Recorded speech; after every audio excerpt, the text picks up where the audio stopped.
Are you ready for the weekend yet?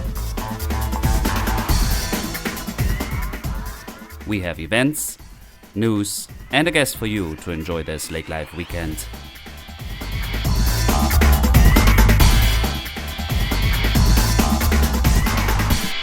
Hello and welcome to another episode of Lake Life Weekend Podcast. I'm Dirk, I'm your host, and we have weekend 25 approaching. It is finally summer.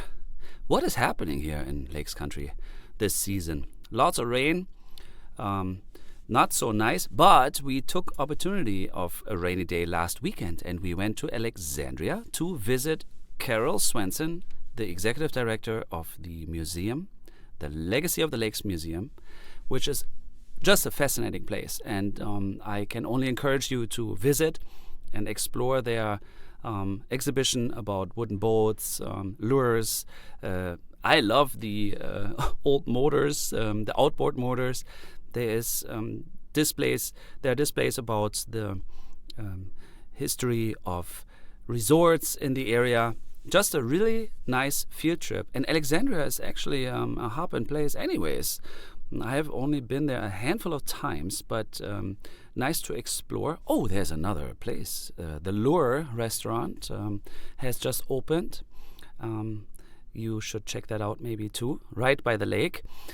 Yeah, I don't want to keep this much longer here from our interview part, but a couple things to mention. Go to our website, lakelifeweekend.com, to get daily updates for events.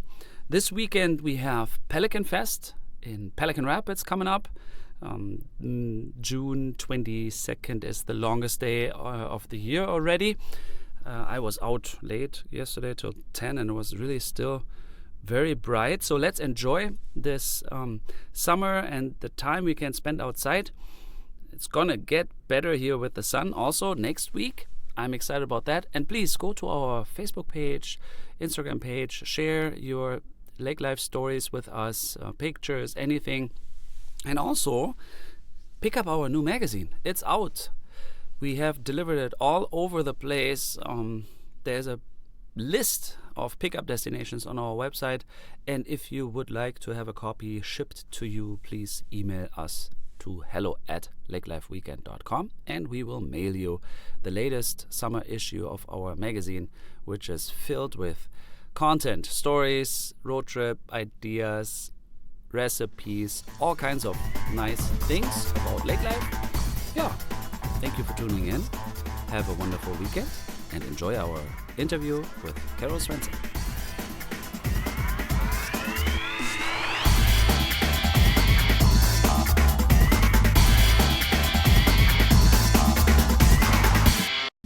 I'm here at the Legacy of the Lakes Museum in Alexandria, and I'm here with Carol. Hi, Carol. Hello.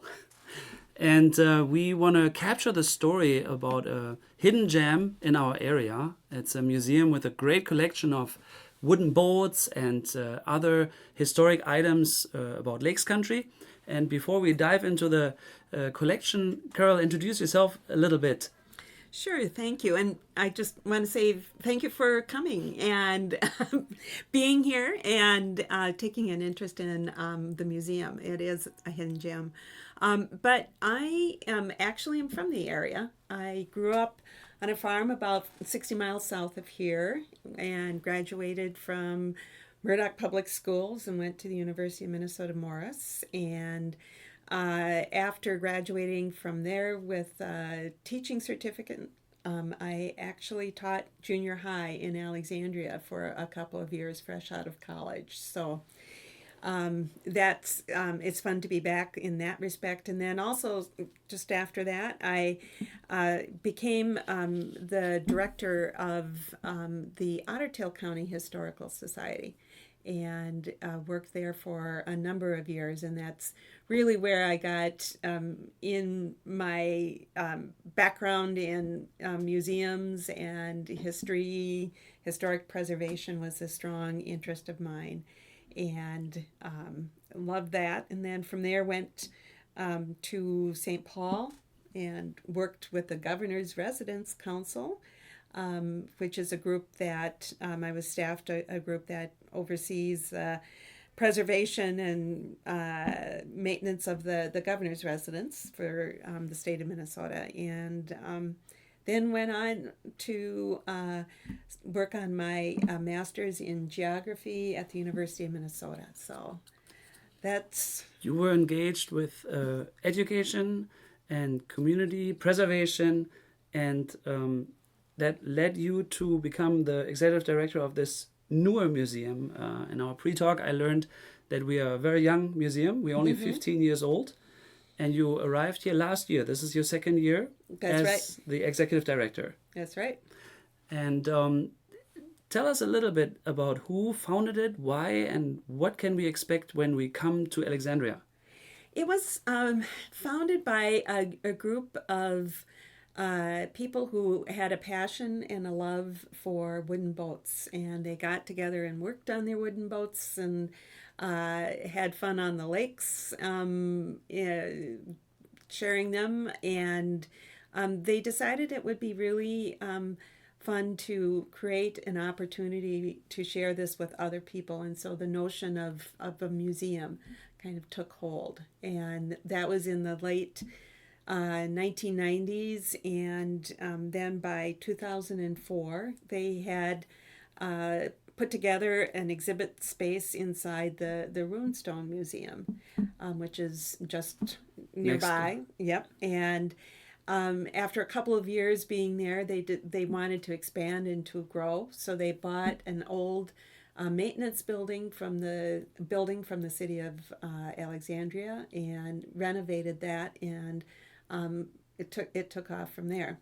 It is a beautiful, beautiful place. I mean, the boats are shining and bringing light into this room. But I think you also mentioned that the museum was able to revitalize the whole area. So the relative to the community, this museum had an impact.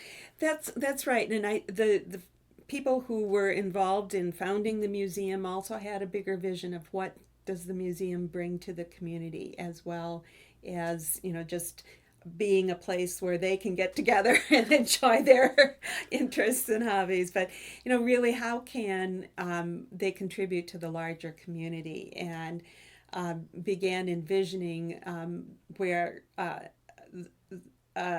plan for making this end of Broadway, the north end of Broadway, into a cultural hub, and connecting with the Runestone Museum, as well as expanding, its own campus here. And over the last, since 2006, 15 years or whatever you were saying, it's the museum itself, the building has grown. They've added on to the North Gallery, and then working with others in the community. There's Colorful Seasons was very instrumental in helping plan and create the gardens in the back, Legacy Gardens, and then most recently acquiring another maintenance garage that was right next door, and repurposing that into a event and education center that is open year-round. Yeah. So we are a seasonal museum, mid-May through mid-October, but we have a year-round access to the garden as well as to the event center and educational. That's right. And right now the gardens are pretty dormant in the wintertime, but there are so many opportunities there, and there are cities all over the world that are celebrating being winter cities and having activities and going on out. I can see snow sculptures out in the gardens in the wintertime, and other opportunities like that. And I should say that the gardens themselves are open to the public. There's no cost for that, so they can go like in a Central there. Park, a mini Central Park. Don't you have a view of the lake? We're on the north end, I guess, of Lake Winona. Yeah. And it's not the most gorgeous view. The lake has been sort of abused over the years. But it's the connection to the water that's really fun and makes it real. was the theme of our place. And so let's circle back to the founding friends who were boat collectors. And then they wanted to have opportunity to showcase their boats and get shared with the public. So a majority of the museum is the wooden boat collection. But we have other galleries. We have fishing lures. We have. I love those motors. Yeah, we have history. I own one myself. An old motor. I like them it's a ready-made sculpture. Yeah, in my opinion, they're so pretty. But you have revolving or contemporary exhibitions. We have one up front. Tell us, you have a speedboat exhibition? The North Gallery is really devoted to the wooden boats, the classic wooden boats. And this year, and we bring in different boats every year for that area as well. But this year we have race boats from the 20s and 30s, which is really cool. One is 33 feet long, and wow. It is just a monster boat in gleaming wood. I mean, the restoration work that has been done on these boats is phenomenal. And then we also partnered with the Antique Boat Museum in Clayton, New York, to bring one of their prize boats, race boats here. It's called Dixie Baby. Dixie Baby. And it's it has a Hispano, Sousa? Yeah. I'm not pronouncing that right, but engine in it that is just gorgeous. It's really fun. So yeah, your eyes are sparkling. I have to see that engine. So and then we've got newsreel clips of races that occurred. Gar Wood, from the 20s. From the 20s, yep. Who Gar Wood is very famous. Yeah. He was born and raised in Osakis and grew up on Lake Osakis and went on to make a fortune in hydraulic lifts for trucks and got very, very involved and interested in racing and race boats. And there was a consortium of people who were working with aircraft engines as well as car engines and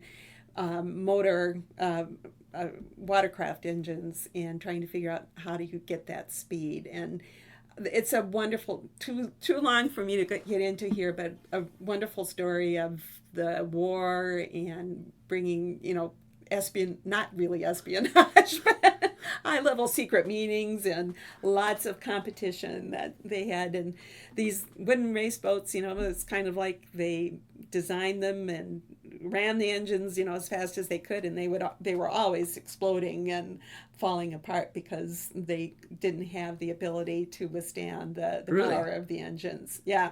So it's a fascinating time of history that I certainly wasn't very aware of before I started, piecing together. Rum runners, the Prohibition was very instrumental because they were going back and forth across the Detroit River into Canada and coming back, and the rum runners would do something to make their engines go faster, and so then the police had to get their boats going faster so that they could the coast. Really? Yeah. So yeah, I never thought about that. So there's some real history, and that's interesting. Huh. And women were very involved, which is really something you don't hear much about, and there were, we have stories of 4 different women who were very prominent in racing boats and won some of the major races, the Harmsworth Trophy that was run in England. So it's a fascinating and fun window into the past. It is. All through this one boat that's 33 feet long. And I think it's fascinating that we have that on display in Alexandria. Absolutely. It's a unique opportunity to bring something like that to our area. So that's a treasure. So this is a special exhibition only for this year, this season.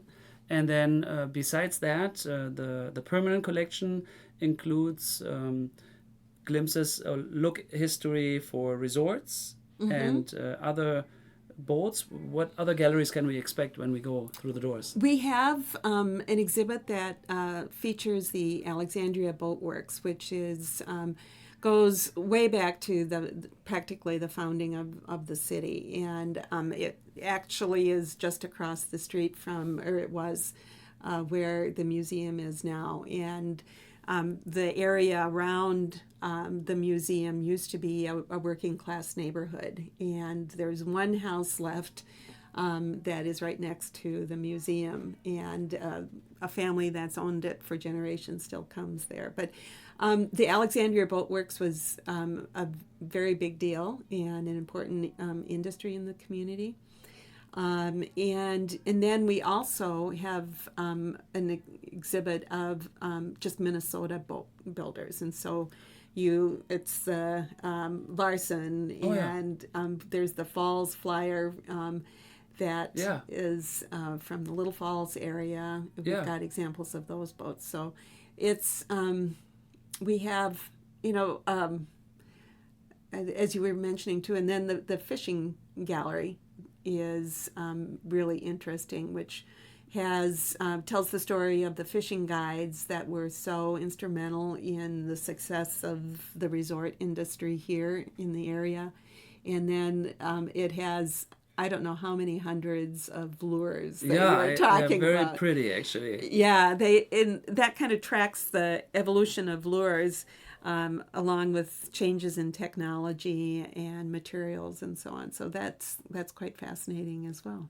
So we have individuals that were guides that helped the guests, our tourists back in the day, to catch the fish that they were expecting on a Minnesota vacation. That's right. Yep. Mm-hmm.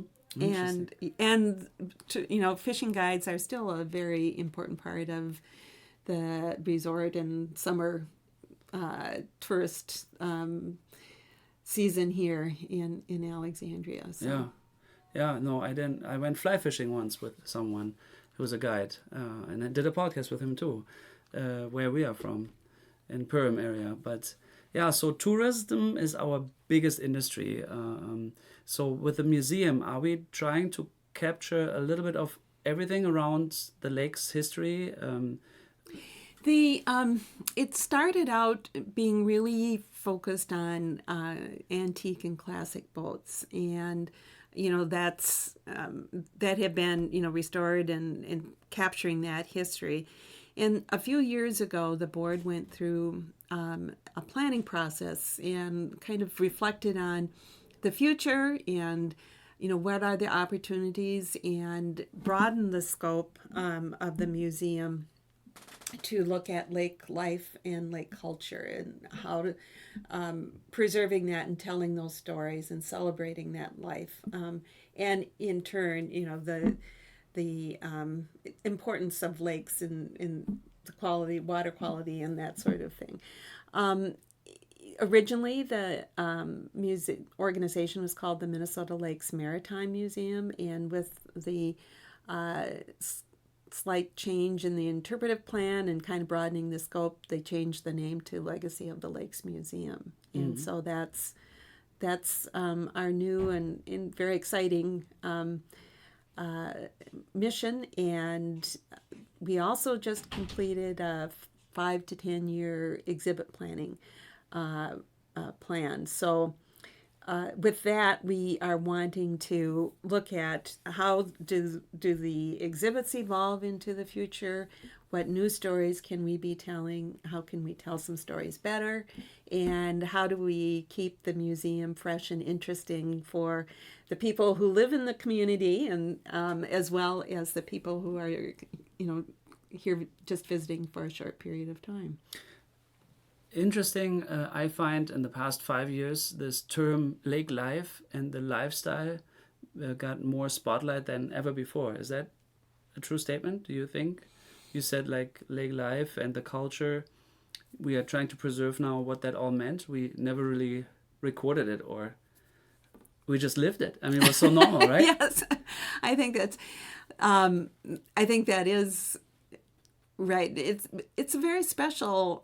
Being on the lake and access to water is very special, It and is special. it's you can see the sort of looking at the relationships and how the relationships evolved between people who had summer homes here and the people who live in the Alexandria area full time, and how things get shared. It's kind of the first sharing culture, I think. Okay. Because everybody is it has the lake in common, and that common interest in helping each other out. It's really a community building experience, I think, living on a lake. So I can see that. Yeah, it's very unique. You cannot compare it to any other place in the world, I guess.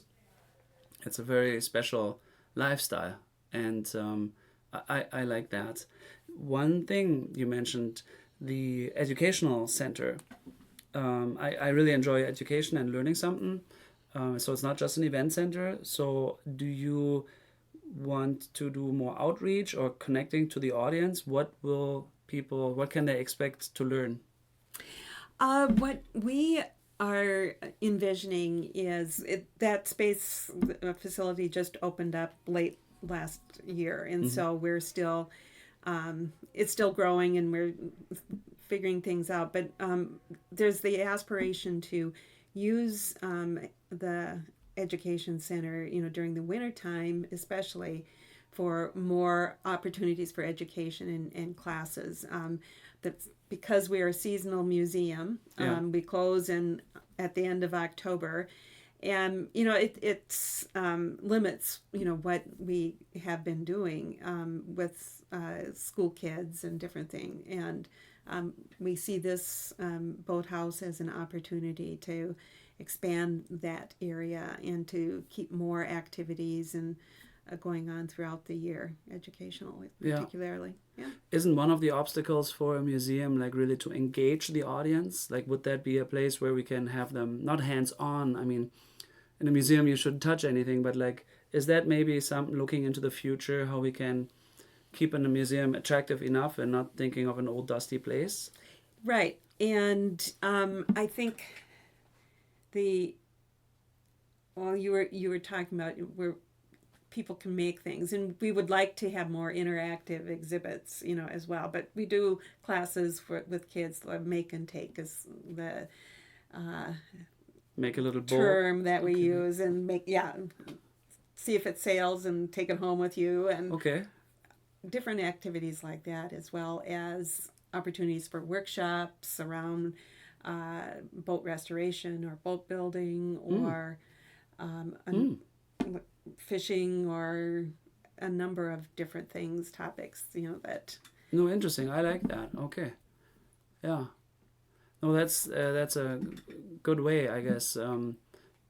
It's like to have like people, like a workshop for restoring boats. That would be the founders of this museum with their passion. Now they can carry that out and share it with the broader audience. Yeah, I see that. I see that.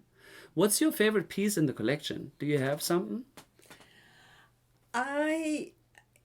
There is this really sweet little boat, a Larson 1952 launch that for some reason just I fell in love with it. It's a wonderful, just simple, clean lines. It has this little cabin, on the front, and it's all wood, and it's just a wonderful little boat. I would love to be out on the water with that one. That sounds really pretty. I love those wooden boats. I think they're just beautiful. And there's at least 50 here on display? Overall? Overall. And, I think it's important to point out that we have the full range of boats. It's not just motor boats. We have canoes, as well as some sailing boats, and a variety that go back to the Native American era, and not that isn't still, but No, the original, like they built boats out of. yeah, canoes out of birch bark and different things like that, Yeah. and that's another area that we would like to do more interpretation around is, the connection of other cultures and the Native American culture with boats and lakes. So, as well as going up to the, more classy wooden boats and fiberglass boats and aluminum boats and every other kind of boat you can imagine. Yeah, no, it's a really stunning place. I can hopefully bring my son and his school class here one day. I try to get them educated as much as I can, and I think this is beautiful history. I mean, this is lake life. Also, speaking of lake life, and you are from this area, what is your favorite part about lake and lake life personally? I think there is something spiritual about lakes and connection to water. I just really I have a strong connection with a lake called Lake Linka, which is south of Glenwood, and it's just a small little lake that I went to when I was a kid, and I still go there. I have friends who have cabins there, and it's just the ability to be near the water and to relax and kind of let the stress kind of flow out of you, and being much more, I think, connected to nature, Environment, and, nature. So you're not necessarily the loud engine. A lot of people love the noise. That's no, I'm not. Okay, I feel, yeah, I get it. I do too. The calming. So there is an event coming up though. You mentioned in July. In July, on July 13th, we are having our annual boat show, and we will be at Arrowwood Resort, where we have gone for a number of years. And that's pretty exciting because we have, there are many different clubs, and the boat people, as they refer to themselves as, like to gather, much as, car People, motorheads Yeah. like to, and get together and show off their boats and share stories, and it's a wonderful family outing. And it's mainly historic boats. It's mainly, but you also get some other types of boats as well, but primarily it's more of the antique and classic boats that show up for those types of events. Yeah. On July 13th. On July 13th, it's opening at 10, so midday. Yeah, that's a fun event. I think I will try out too. Anything we missed about your museum? It's new. It's only 15 years old. We have all summer to explore and enjoy. We have changing exhibits in the front. Mm-hmm. Right now we have actually Charles Beck on display. That's right. Charles Beck, from who's a native of Fergus Falls, was, and the woodcuts is what we are featuring. Several of his, and well, all of his are his, and that's an area, the temporary gallery, we change every year, but we try to devote it to visual arts, and which is kind of an interesting combination with the boats, and that's always good. Yeah, so, a little bit for everybody. Yeah. Yeah. Well, I love this place. I hope to come more often. I can only encourage everybody to join and see and visit. Anything I forgot to mention, to ask about this place? I'm trying to remember if I talked much about the Legacy Gardens, and which are behind to the north of the museum. And that too is such a wonderful example of a community effort, and they're just beautiful. They're open to the public for free, And we have events out there. We're going to, on the July 12th, be having music in the gardens.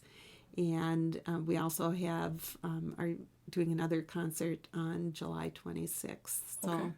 Nice. It's a wonderful kind of place for people to get together and gather. And we're finding that there's a lot of families and community organizations that like to rent that space, for special events. So that's good. And you mentioned that Alexandria, the community, it has brought them together, and you have a lot of volunteers that help with your museum?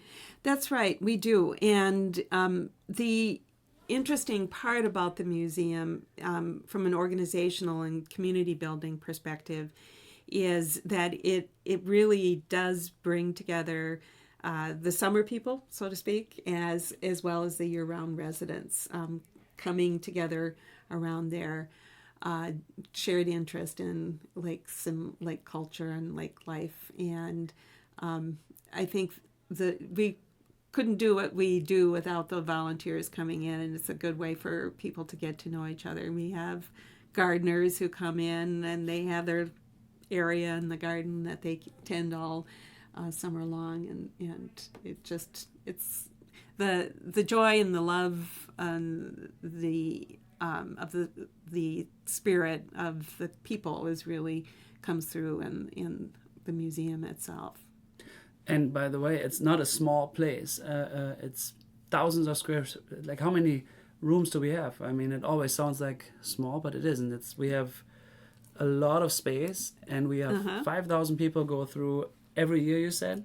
That's right. Yep. And, for our short season, we feel pretty good about that. We are always looking to figure out new ways to bring more people in, and share, what we have here. But yeah. I think it's a beautiful place. Thank you very much for allowing me to visit you on this weekend and take your time. Thanks for sharing the story, and I hope everybody will come and check it out soon. Have a good rest of your weekend, Carol. Thank you. You too. Thank you. Yeah, this was already our newest episode of the Lake Life Weekend podcast. We sure hope you enjoyed it. Tune in again next week with another great guest and updates. Always check out our website, lakelifeweekend.com, and if you have some comments, please feel free to email us at hello@lakelifeweekend.com, and you have a wonderful weekend ahead.